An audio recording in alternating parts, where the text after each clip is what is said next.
By the way, সানির delivery normal ছিল তো? হ্যাঁ ডক্টর। ওকে, ডেলিভারির সময় আপনি পাশে ছিলেন? না ডক্টর, সেই সময়ও বিজনেস ট্যুরে গেছিল, কিন্তু আমার শাশুড়ি মা সঙ্গে ছিলেন। তাহলে আমি একবার আপনার শাশুড়ির সাথে কথা বলতে চাইবো। Anything wrong doctor? ভয় পাওয়ার কোনো ব্যাপার নেই, কিন্তু সানির সাথে আপনাকে 4টে সেশনে আসতেই হবে।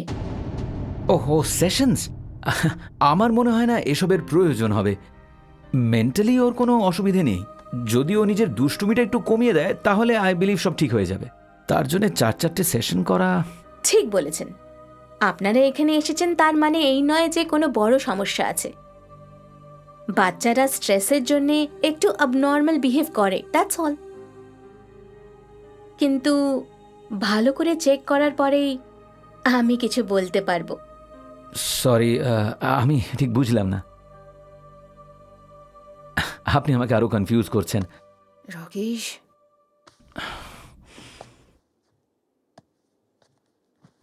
হোয়াটস your fee ma'am? No thanks. Excuse me?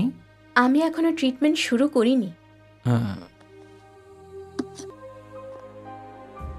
Problem বাচ্চার মধ্যে নয়, ওর বাবার মধ্যে আছে।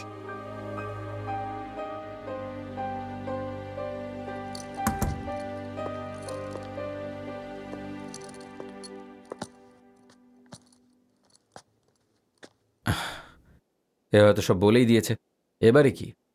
এ কেমন ভাবে বিহেভ করছিস তুই? কি হয়েছে তোর? কোনো প্রবলেম হয়েছে নাকি? যা হয়েছে ঠিক ঠিক করে বল।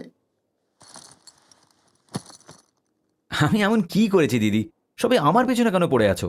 পেছনে পড়ে আছি? কি প্রবলেম কি তোর? হ্যাঁ, ঠিক আছে, তুই পারবি না যখন আমরা এখান থেকে চলে যাব, কিন্তু ছেলেটাকে তো ঠিক করতে হবে। বল না।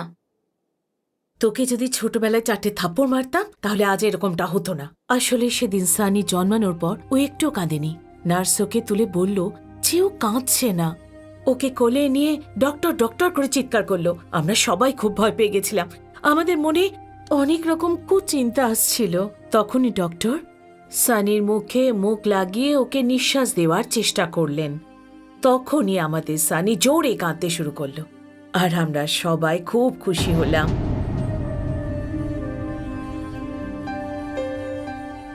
এতদিন বাদে যখন এসব হচ্ছে, আমার মনে হচ্ছে ডক্টরের সঙ্গে একবার গিয়ে কথা বলা উচিত। জানি না কেন আমার এসব মনে হচ্ছে। ঠিক আছে, তোমাদের ইচ্ছে, তোমাদের যা ঠিক মনে হয় তাই করো, আমার কোনো প্রবলেম নেই। ঠিক আছে তো?